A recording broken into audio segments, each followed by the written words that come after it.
Bom dia, irmãos. Antes de mais nada, queria que vocês abrissem no Salmo de número 100. Salmo que a gente já leu. E eu queria que vocês abrissem lá, a gente vai ler ele mais uma vez. Meu nome é Lucas, sou seminarista aqui da nossa igreja, presbiteriana de Brasília. E hoje vou estar trazendo a mensagem. E eu queria que a gente refletisse nesse salmo. Esse pequenino salmo, mas tão bom também, tão profundo. Você pode abrir então no Salmo de número 100, que a gente leu. Fica lá bem no meio. Salmo de número 100. E diz assim a palavra do Senhor: Celebrai com júbilo ao Senhor todas as terras. Servir ao Senhor com alegria e apresentai-vos diante dele com cântico. Sabei que o Senhor é Deus, foi Ele quem nos fez. E dele somos o seu povo e rebanho do seu pastoreio. Entrai por suas portas com ações de graças, e nos seus átrios com hinos de louvor.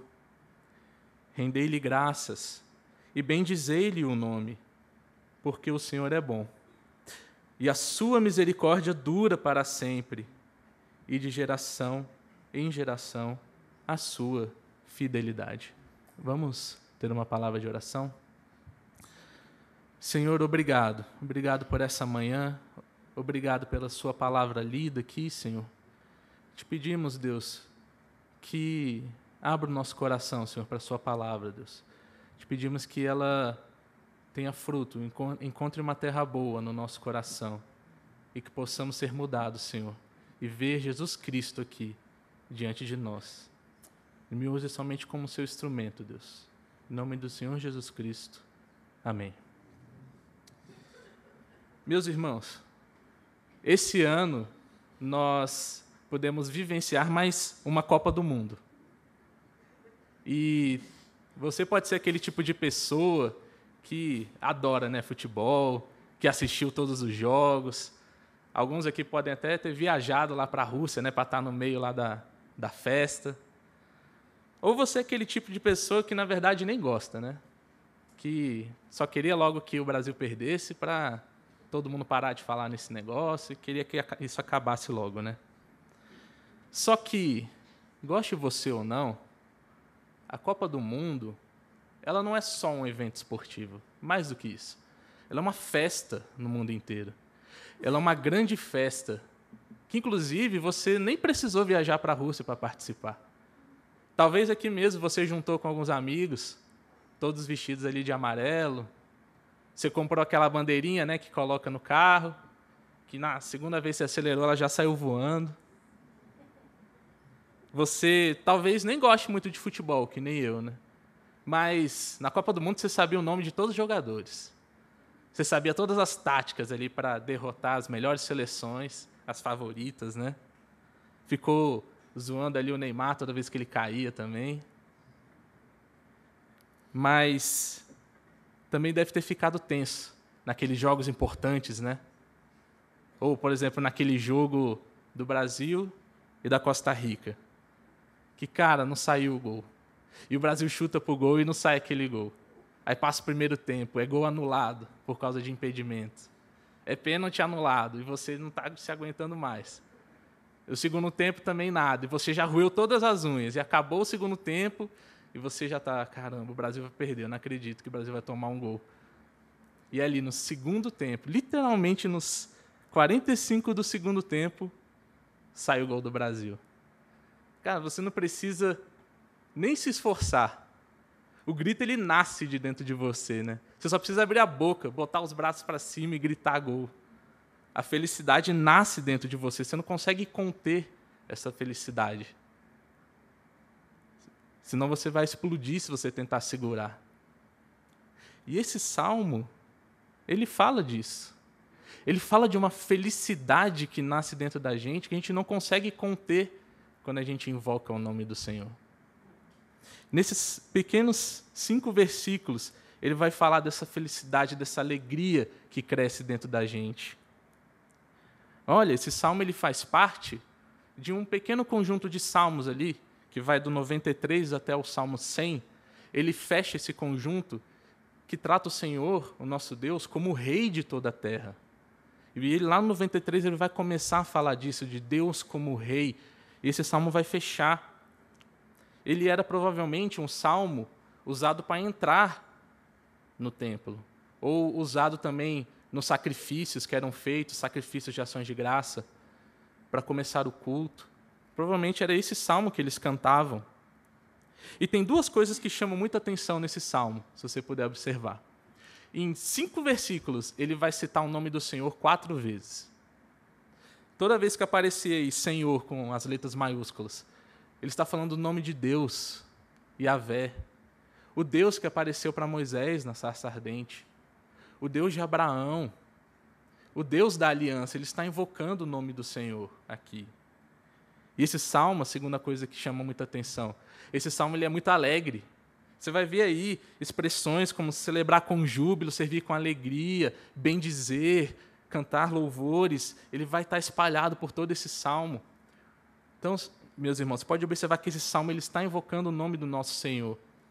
E com alegria, com muita alegria, não é pouca, não.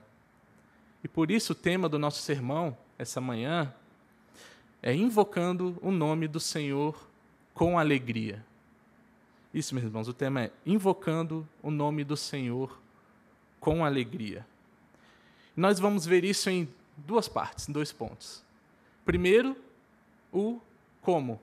Como invocar o nome do Senhor com alegria. E em segundo, a gente vai ver o porquê. Por que nós invocamos o nome do Senhor com alegria? Esse salmo é dividido em 4 partes. Do versículo 1 até o versículo 4, nós vamos ter 3 estrofes, por assim dizer, que na verdade é uma poesia, né, esse salmo, como todos os outros.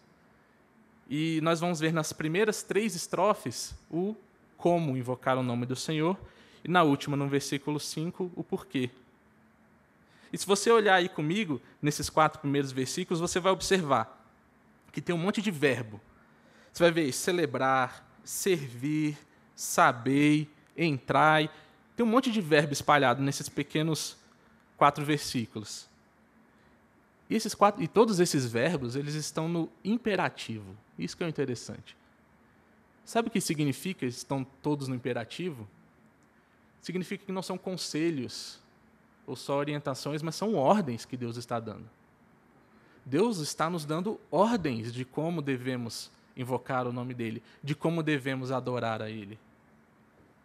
E, meus irmãos, imagine os israelitas, quando eles iam adorar, eles começavam cantando esse salmo para lembrar como o Senhor quer que a gente adore. E não é diferente hoje. Nós temos que lembrar, quando nós nos juntamos aqui para cultuar ao Senhor, nós precisamos lembrar como Deus quer que nós o adoremos, que nós o cultuemos. E esse salmo ele está preocupado, sim, em mostrar a disposição da nossa alma diante de Deus. Veja, o culto, ele só é culto mesmo quando nós fazemos da forma que Deus quer. É isso que a gente precisa lembrar. E aqui nós temos algumas dessas ordens, não são todas, mas aqui nós temos algumas das ordens que Deus nos dá para adorá-lo, e principalmente da disposição da nossa alma diante dele. E já no primeiro versículo, aí, né, no versículo 1 e 2, a gente tem a nossa primeira estrofe, onde ele vai falar, né, de celebrar com júbilo ao Senhor toda a terra. Isso aqui pode ser literalmente gritar de alegria ao Senhor toda a terra. Gritar de uma alegria tão extrema que nasce de dentro de você, que você tem que botar para fora. E veja, ele está ordenando que seja toda a terra. Não só aqui em Brasília, não só no Brasil, mas em todos os lugares. E o mais importante, não só aqueles que são cristãos, mas aqueles que não são. Eles deveriam gritar ao Senhor de alegria. É o que está falando aqui. E nós vamos ter 2 verbos, né, 2 ordens aqui paralelas, aí nesses 2 primeiros versículos, que seria servir e apresentai. Ou seja, servir ao Senhor é a mesma coisa que cultuar ao Senhor, essa é a ideia que ele está dizendo. Servir, cultuar, adorar, todas essas ideias, elas estão dentro aqui, quando a gente fala de servir ao Senhor. Quando nós viemos, quando a gente vem aqui cultuar, a gente vem servir ao Senhor. Ele também vai falar de apresentai-vos. Se apresentar diante de Deus é a ideia de entrar na sua presença, de ter intimidade, de conhecer o Senhor. Meus irmãos, o que ele está querendo dizer aqui? São 3 coisas diferentes? Não são 3 coisas diferentes. Na verdade, ele está tratando a mesma coisa, mas com nuances diferentes. Ele está falando que esse nosso celebrar com júbilo, esse grito de alegria, não é simplesmente abrir a boca e gritar ao Senhor. É mais do que isso. O seu culto precisa expressar essa alegria. A forma com que você entra na presença do Senhor precisa, sim, expressar a alegria, os cânticos. Nossa alma tem que vibrar de alegria diante do Senhor. E nós fazemos isso quando nós nos juntamos aqui? É alegria ou é tédio que você sente quando você vem aqui cultuar ao Senhor? É alegria que você sente? Ou quando começa o culto você já não vê a hora de acabar? Porque você quer ir embora? Você vem para só assistir o culto ou para prestar o seu culto ao Senhor? Mas ele continua. A segunda estrofe está aí no versículo 3, onde ele vai falar: sabei que o Senhor é Deus. Esse saber, ele traz a ideia de confessar, de reconhecer que o Senhor é Deus. E nós precisamos, sim, aqui com a nossa boca, com o nosso coração, saber e confessar que o Senhor é Deus. E não só isso. Às vezes você pode pensar, mas isso é óbvio, eu sei que o Senhor é Deus. Mas sabe o que isso significa? Significa que você não pertence a você mesmo. Significa que você não é dono do seu nariz. Olha só como ele continua, ele vai falar: saber que o Senhor é Deus, foi Ele quem nos fez, e dele somos. Nós temos alguém que manda na gente, nós temos um dono. E reconhecer que o Senhor é Deus é reconhecer isso. Que Ele tem direito, sim, sobre nós. Nós somos propriedade exclusiva de Deus. E outra coisa, confessar ao Senhor aqui não é simplesmente entender que Ele é rei sobre você, mas mais do que isso, é saber que Ele é um pastor sobre você. Você é a ovelha do bom pastor. Quando ele fala aqui que nós somos rebanho do seu pastoreio, você sabe como é que um pastor cuida das suas ovelhas? O pastor conhece o nome de cada uma das suas ovelhas. O pastor, ele tem cheiro das suas ovelhas de tanto estar ali com elas, no meio delas, cuida delas. E nós sabemos que Jesus Cristo é o bom pastor. Ele cuida de nós, Ele sabe o nome de cada uma. Ele conhece os seus medos, os seus desejos. Ele cuida de você não só como um rei, mas como um pastor também, bem próximo. E é por isso, meus irmãos, que nós temos aí na terceira estrofe, ele falando de entrar pelas suas portas com ações de graças. É reconhecendo isso, que Ele tem cuidado de nós, que Ele é dono de toda a terra, mas ainda assim nos trata como suas ovelhas.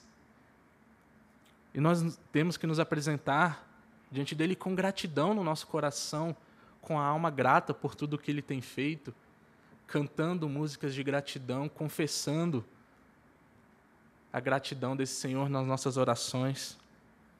Nós temos que expressar tudo isso, meus irmãos, aqui no culto. Essa alegria, essa submissão ao Senhor, essa gratidão. E não só isso, a gente sabe que o culto não é só isso aqui que nós fazemos aos domingos. A nossa vida, ela é um culto ao Senhor. Nós não só entramos na presença de Deus quando entramos aqui nas portas da igreja. Nós sempre estamos diante da presença de Deus. E a nossa vida, ela tem expressado isso, essa alegria extrema ao Senhor. A nossa vida tem mostrado submissão, reverência ao Deus de toda a terra, aquele que é o nosso pastor. Nós temos expressado essa gratidão. Será que os nossos vizinhos sabem que nós somos tão gratos ao Senhor, nós somos alegres por pertencer a Ele? Eles veem isso na nossa vida, eles ouvem isso. Será que a gente conta para eles isso? Os colegas do nosso trabalho, os nossos amigos da faculdade, da escola. Nós temos vivido essa alegria, nós temos gritado para todo mundo ouvir que o Senhor é Deus. O problema, meus irmãos, é que muitas vezes nós não temos feito isso, muitas vezes. Quando nós nos calamos, outras vozes ganham força. Vozes que blasfemam o nome do Senhor. Pessoas que vivem uma vida tão rebelde que grita assim para o mundo inteiro que esse Deus não é Deus de nada. E se nós nos calamos, nós estamos dando força. Como diz o velho ditado, né? Quem cala, consente. Quantas vezes nós não envergonhamos ao Senhor com o nosso pecado? Ou quantas vezes nós deixamos de expressar essa alegria? Nós viemos ao culto sem gratidão no coração, às vezes indiferente com o que está acontecendo aqui. Talvez, meu irmão, você seja uma pessoa até que blasfema assim, o nome do Senhor, com a sua vida ou com a sua voz mesmo. Ou talvez você seja uma pessoa que está calada já tem um tempo. E eu não sou diferente, porque eu confesso que já vim muitas vezes ao culto com a alma calada, sentando no banco da igreja, indiferente ao que estava acontecendo. E a gente sabe enumerar vários motivos para isso, não é? É porque a gente esquece o motivo da nossa alegria. E é por isso que há esperança para você que blasfema o nome do Senhor. Há esperança para você que fica calado diante desse Senhor maravilhoso, desse pastor. E o motivo, meus irmãos, o motivo da gente juntar aqui, da gente estar aqui e da gente invocar o nome do Senhor com alegria, está aí no versículo 5. Porque o Senhor é bom, a sua misericórdia dura para sempre, e de geração em geração a sua fidelidade. Esse, meus irmãos, é o motivo da nossa alegria. Esse deve ser o motivo da gente gritar de alegria com a nossa alma diante do Senhor, com a nossa vida.